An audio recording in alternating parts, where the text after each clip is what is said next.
Dear students, अस्सलाम वालेकुम रहमतुल्लाहि व बरकातहू।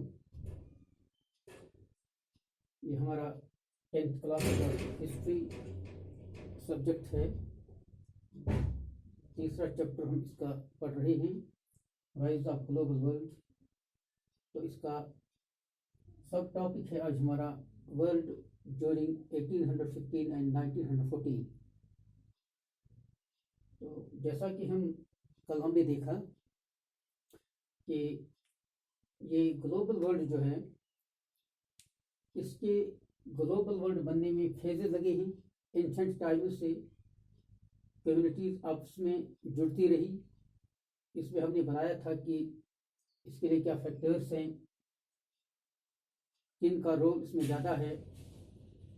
ट्रेडर्स हैं, ट्रेवलर्स हैं, प्रीस्ट्स हैं, रिलीजियस प्रीचर्स हैं।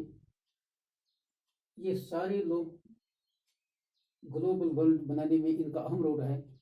जहाँ जहाँ ये गई वहाँ इन्होंने अपने साथ अपने आइडियाज़ भी लिए, अपने इन्वेंशंस भी लिए और अपना स्किल भी लिया। इस तरह से ये स्किल जो है ये भी ट्रांसफ़र हुआ, आइडियाज़ भी ट्रांसफ़र हुई। तो असल में जो है, अब आज हम देखेंगे 19th सेंचुरी में जो हम देखते हैं कि प्रोफाउंडली वर्ल्ड जो है ये चेंज हो गया। तो अब 19th सेंचुरी में क्या तब्दीलियाँ ज़्यादा थी। इकोनॉमिस्ट्स कहते हैं इसके लिए भी सबसे बड़ी वजह है, 3 फैक्टर्स इसके लिए रेस्पॉन्सिबल हैं। ये 3 फैक्टर्स वर्ल्ड को चेंज होने में, 19th सेंचुरी में इस वर्ल्ड इकोनॉमी जो है ये चेंज हो गई। इसके लिए 3 फैक्टर्स हैं। 3 फैक्टर्स। नंबर 1 इसके लिए है trade between the countries. Number 2 trade में ज्यादातर आता है trade in food grain, foods and textiles.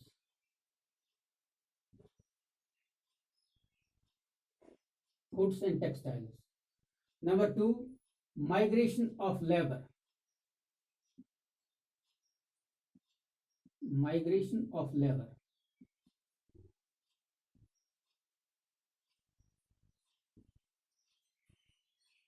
For employment.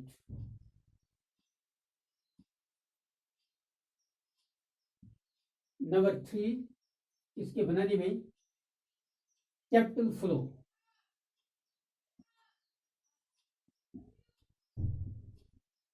Capital flow for long term and short term investment. Capital flow, long term and short term investment.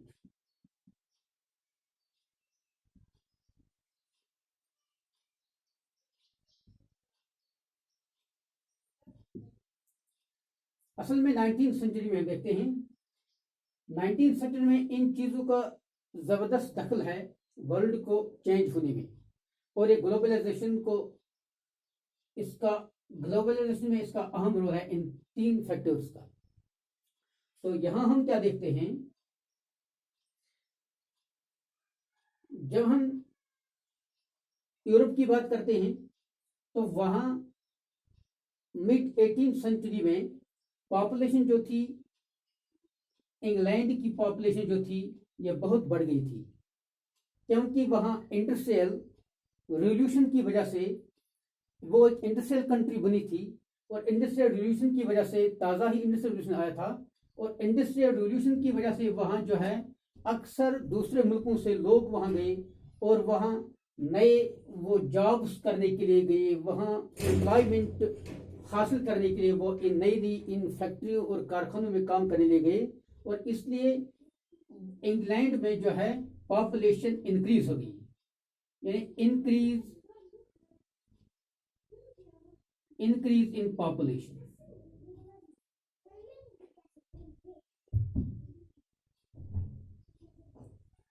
Population increase हो गई England में, क्योंकि दूसरे continent से, दूसरे ममालिक से लोग यहाँ फ्लॉक हो गए और लोग जोक आए। ताकि इनको अपनी जॉब अपॉर्चुनिटीज के लिए यहाँ अच्छे मौके थे, अपना ये मतलब फ्यूचर बनाने के लिए, अपना रोजगार कमाने के लिए दूर दूर से लोग आए थे।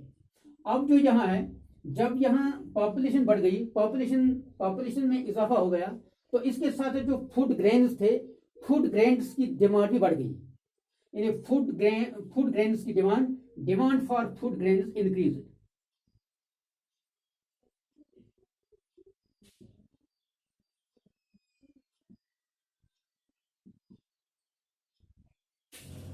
अब यहाँ जब फूड ग्रेन्स की डिमांड इंक्रीज हो गई, अब जो लैंडेड लोग यहाँ थे, यहाँ इंग्लैंड में जो लैंडेड लोग थे, जो एग्रीकल्चर के साथ मुंसलिक थे, इन्होंने गवर्नमेंट पर प्रेशर किया कि इन्होंने देखा कि अब फूड ग्रेन्स की डिमांड बढ़ गई, अब इन्हें ज़्यादा से ज़्यादा प्रॉफिट बनाने के लिए मौका था। इन्होंने प्रेशराइज किया गवर्नमेंट को, क्योंकि ये कुछ प्रेशर ग्रुप जो होते हैं, ये गवर्नमेंट के लिए बड़े फैसला लेने में गवर्नमेंट इनके साथ डिपेंडेंट होता है, क्योंकि ये गवर्नमेंट को अच्छा खासा टैक्स भी देते हैं। इसलिए इन लैंडेड ग्रुप्स जो थे इंग्लैंड में, लैंडेड ग्रुप्स, इन्होंने गवर्नमेंट को प्रेशराइज किया कि आप फूड इंपोर्ट्स पर बैन लगाइए। यानी there should be a ban on corn, ban on import of food grains।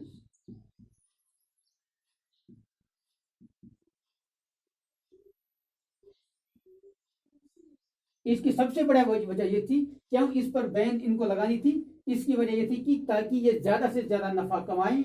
इनको ये पता था कि यहाँ फूड ग्रेन्स की जो डिमांड ये बढ़ गई है और हमें प्रॉफिट कमाने का यहाँ अच्छा खासा मौका है। इसलिए इन्होंने गवर्नमेंट को प्रेशराइज किया, फोर्स किया कि आप इंपोर्ट्स पर बैन लगाइए, फूड इंपोर्ट्स पर बैन लगाइए। कॉर्न को यानी गल्ला दूसरे ममालिक से हमारे इंग्लैंड में ना आई, इस पर बैन लगाइए। गवर्नमेंट मजबूर हुआ, इंग्लैंड की गवर्नमेंट मजबूर हो गई, उसने इस फूड इंपोर्ट्स पर बैन लगाई, तो जिसको हम कहते हैं कॉर्न लॉज। तो इसी से ये जो है एक लॉ बना है जिसको कहते हैं corn laws. Under these laws there was a ban on the imports of food grains, तो इसको हम कहते हैं कॉर्न लॉज। लेकिन क्योंकि यहाँ इंडस्ट्रियल सेक्टर बढ़ गया था, यहाँ अर्बन एरियाज बढ़ गए थे, यहाँ जो डेवलपर्स थे, इन अर्बन एरियाज में जो डेवलपर्स थे और जो इंडस्ट्रियलिस्ट थे, ये बड़े बड़े सरमायादार जो थे, कारखाने इंडस्ट्रीज के मालिक जो थे, इन्होंने गवर्नमेंट को दूसरी तरफ से प्रेशराइज किया। कि यहाँ हमें महंगे दामों जो है ये फूड ग्रेन्स हासिल होते हैं, तो इसलिए आपने जो इंपोर्ट्स पर बैन लगाई, ये हमारे लिए मुश्किल है, हमारे लिए ये ज्यादती है। और इन्होंने गवर्नमेंट को दूसरी तरफ से प्रेशराइज किया, इंडस्ट्रियलिस्ट्स ने और जो अर्बन डेवलपर्स थे, शहरों के रहने वाले लोगों ने, इन्होंने गवर्नमेंट को बताया कि आपने जो कॉर्न लॉज जो इम्पोज किए हैं, तो इंपोर्ट्स पर आपने बैन लगाई है, लेकिन यहाँ हमें बहुत महंगे दामों जो है ये कॉर्न मिलता है, इसलिए आप ये जो लॉज हैं इनको आप एबॉलिश कीजिए। तो अब गवर्नमेंट मजबूर थी, गवर्नमेंट ने इन कॉर्न लॉज को स्क्रैप किया, इनको एबॉलिश किया। तो इस तरह से जब कॉर्न लॉज एबॉलिश हो गए, तो अब फूड ग्रेन्स फिर इंपोर्ट होने लगे ब्रिटेन में, बरतानिया में। जब बरतानिया में ये फूड ग्रेन्स वापस आए, तो दूसरे ममालिक से जब यहाँ फूड ग्रेन्स पहुंचे, तो वो बिल्कुल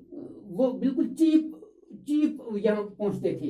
यानी जो फूड ग्रेन्स यहाँ इनको महंगे दामों हासिल होता था, कल्टीवेशन करके जो यहाँ फूड ग्रेन्स इनको अपने मुल्क से उससे बिल्कुल कम सस्ता दामों में वहां से इनका ये फूड ग्रेन अब इनको मिलने लगा। यानी इंपोर्ट्स जो थे ये इनके लिए ज्यादा मुनासिब हुए, क्योंकि मुल्क के जो फूड ग्रेन्स के जो लैंडलॉर्ड्स थे वो महंगे दामों ये गल्ला बेचते थे, लेकिन वहां से जो फूड ग्रेन्स आता था बाहर से वो सस्ता मिलता था।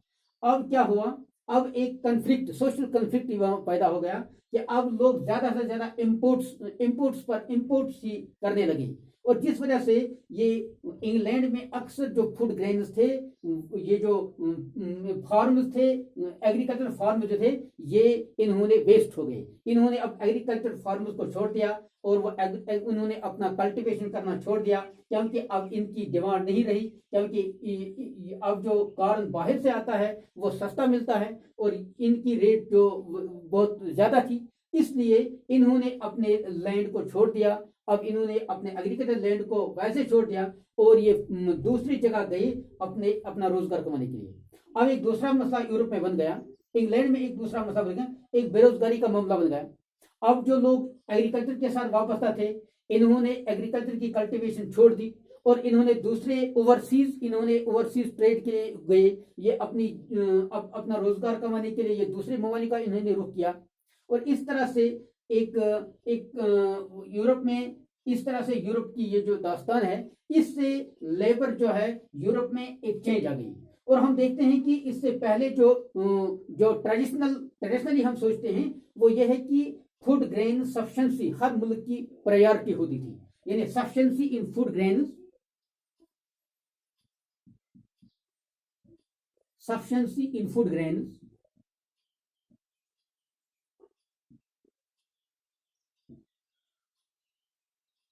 ये प्रायोरिटी होती है हर मुल्क के दरमियान। लेकिन इंग्लैंड में ये चीज न रहा, क्योंकि इंग्लैंड, इसकी वजह यह बनी कि जब इंडस्ट्रियलाइजेशन यहाँ आई, इस वजह से यहाँ लोगों के पास ज्यादा पैसा आया और अब ये जो इनके जो एग्रीकल्चर लैंड थी, मुल्क से इनको ये गला महंगे दामों मिलता था। अब इंपोर्ट्स जब यहाँ पहुंचे तो इसलिए अब इंडस्ट्रियलाइजेशन की तरफ लोगों का ज्यादा रुझान लगा। अब इन्होंने एग्रीकल्चर लैंड को वेस्ट छोड़ा, एग्रीकल्चर लैंड को ऐसे ही छोड़ दिया और ये इन्होंने अब अपनी जॉब्स को हासिल करने के लिए ये दूसरे मुल्कों का इन्होंने रुख किया और इस तरह से अब ये जो ब्रिटेन है, अब इसने फूड सेल्फ सफिशिएंसी की तरफ ज्यादा ध्यान नहीं दिया, क्योंकि यहाँ एक नया रोजगार के नए मौके आए थे, वो नई नई इंडस्ट्रीज और अर्बनाइजेशन आई थी और ये जो नई नई फैक्ट्रीज और इंडस्ट्रीज यहाँ मतलब ग्रो हो गई थी। इस वजह से यहाँ लोगों के पास पैसा बहुत आया था और इस तरह से लोगों का कंजप्शन भी बढ़ गया।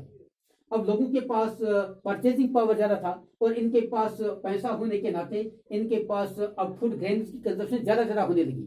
ये एक तो इनको फूड ग्रेन्स जो मिलते थे वो सस्ता मिलते थे, इधर लोग ज्यादा अमीर थे क्योंकि इनके पास हर एक लेबर के पास भी पैसा था, क्योंकि इसको ये तो फैक्ट्री में काम करके इसको अच्छा खासा पैसा मिलता था। इस तरह से परचेजिंग पावर लोगों के पास बढ़ गया और फूड ग्रेन्स की कंजप्शन इनके वजह ये निकला कि फूड ग्रेन्स की कंजप्शन इनके पास बढ़ गई। तो इस तरह से ज्यादा से ज्यादा फूड्स जो हैं वो इंपोर्ट होने लगे। ब्रिटिश डिमांड को पूरा करने के लिए ज्यादा से ज्यादा फूड क्रॉप जो है वो इंपोर्ट होने लगा। और इसके साथ साथ हम देखते हैं कि क्योंकि एग्रीकल्चर लैंड इन्होंने अपनी छोड़ी थी, अब लैंड लॉर्ड्स जो यहाँ के इंग्लैंड के थे, इन्होंने अपनी जमीन को छोड़ दिया था, ये अब कल्टीवेशन नहीं करते हैं। अब दूसरे ममालिक का हाल क्या है कि हम देखते हैं कि फिर ईस्टर्न यूरोप यानी हम कहते हैं ईस्टर्न से मुराद हमारा रशिया है या ऑस्ट्रेलिया है और वेस्टर्न और अमेरिका है। यहाँ लोगों ने जब देखा कि फूड ग्रेन्स की डिमांड ब्रिटेन में ज्यादा है और इन्होंने अपने अपने मुल्कों में ज्यादा से ज्यादा एरिया कल्टीवेट करने की कोशिश की, यानी ईस्टर्न यूरोप में और अमेरिका में ज्यादा लैंड को कल्टीवेशन के लिए लाया गया ताकि हम ब्रिटिश डिमांड को पूरा करें, यहाँ ज्यादा से ज्यादा गल्ला यहाँ भेजें क्योंकि यहाँ इसकी डिमांड ज्यादा थी। तो इसलिए ये हुआ कि यहाँ जो इन ममालिक में एग्रीकल्चर रेवोल्यूशन आ गया, यहाँ एग्रीकल्चर जो है यहाँ बढ़ गया। इन्होंने ज्यादा से ज्यादा फार्म एक्सटेंड किए, इन्होंने ज्यादा से ज्यादा लैंड एग्रीकल्चर के तहत लाई और ज्यादा से ज्यादा गल्ला कल्टीवेशन करने की कोशिश की और जिस वजह से अब बड़े बड़े फार्म्स जो ईस्टर्न यूरोप यानी Russia, Australia,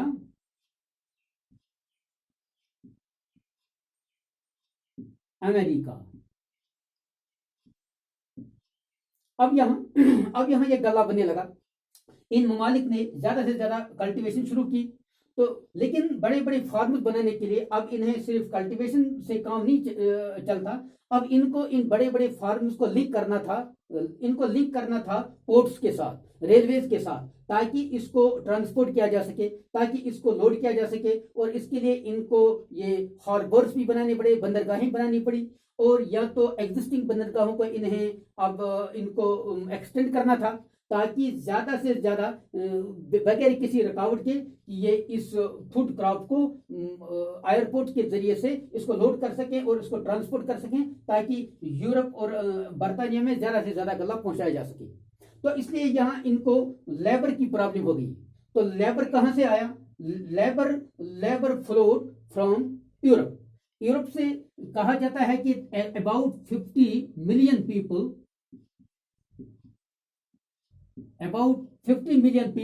migrated. 50 million people migrated to these countries: America, Australia, Russia.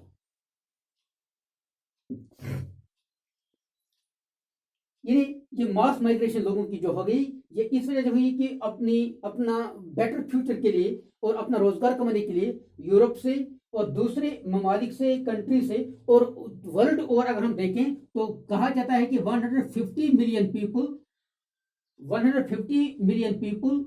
Migrated to these countries for better future, for seeking jobs. तो इस तरह से हम देखते हैं कि ये जो वर्ल्ड जो है 19th सेंचुरी में किस तरह से ये मतलब माइग्रेशन ऑफ लेबर के जरिए से और ये फूड ग्रेन्स की वजह से किस तरह से ये एक इकोनॉमी जो है इंटर इकोनॉमी बन गई, और एक agriculture economy, world agriculture economy इस तरह से शेप लेने लगी। इसके साथ साथ हम क्या देखते हैं,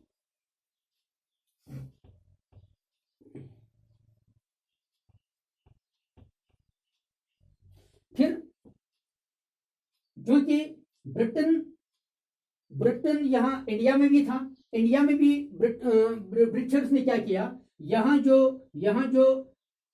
एरियाज थे, पंजाब में जो एरियाज थे, ब्रिटिशर्स को भी ये लगा कि हमें भी अब अपने मुल्क में गल्ला भेजना चाहिए। इन्होंने पंजाब में इरिगेशन की ज्यादा से ज्यादा कैनल सिस्टम बनाया, और इरिगेशन के ज्यादा से ज्यादा लैंड पंजाब एरिया में ज्यादा से ज्यादा कैनल लिंक्स ज्यादा बनाई, और कैनल इंट्रोड्यूस किए, और कैनल ज्यादा से ज्यादा इरिगेटिंग कैनल्स इन्होंने बनाए, ताकि पंजाब की सेमी डेजर्ट एरिया जो हैं इनको फर्टाइल एग्रीकल्चर लैंड में इन्होंने चेंज किया। सेमी डेजर्ट एरियाज को एग्रीकल्चर लैंड में तब्दील किया, और एग्रीकल्चर लैंड में तब्दील करने के लिए फिर यहाँ वीट और कॉटन की कल्टीवेशन शुरू की। वीट एंड कॉटन इंडिया में भी इन्होंने, अब ब्रिटिशर्स ने यहाँ की इरिगेशन सिस्टम, कैनल्स बनाए, इरिगेशन को दूर दराज एरियाज को इन्होंने भी कल्टीवेशन में लाया, और यहाँ वीट और कॉटन इन्होंने यहाँ कल्टीवेट किया, और फिर इस इंग्लैंड में बेचकर वहाँ की डिमांड को इन्होंने वहाँ भेजना शुरू किया। और इसके साथ साथ ये कॉटन जो है, कॉटन की कल्टीवेशन भी, जो कि वहाँ इंडस्ट्रियल रिवोल्यूशन आया था, वहाँ इंडस्ट्रीज थी, और वहाँ टेक्सटाइल इंडस्ट्रीज के लिए वहाँ कॉटन की जरूरत थी, और कॉटन भी ब्रिटिशर्स ने यहाँ कॉटन भी उगाया, और कॉटन की कल्टीवेशन भी शुरू की, और व्हीट की कल्टीवेशन भी शुरू की। और कहा जाता है कि 1820 से 1914 तक about 25 to 40 times trade multiplied। ये तिजारत जो है ये मल्टीप्लाई हो गई, ये बढ़ गई 25 to 40 times ट्रेड मल्टीप्लाई। तो इसके साथ साथ हम क्या देखते हैं, और इसमें ज्यादा प्राइमरी प्रोडक्ट्स थे, इसमें प्राइमरी प्रोडक्ट्स तकरीबन इस 25 to 40 टाइम्स ये ट्रेड जो है जो मल्टीपल होगी, इसमें 60% जो थे वो प्राइमरी प्रोडक्ट्स थे। Primary products. Primary products means यहां प्राइमरी प्रोडक्ट से हमारा मुराद जो है यह है कॉटन, व्हीट, मिनरल्स।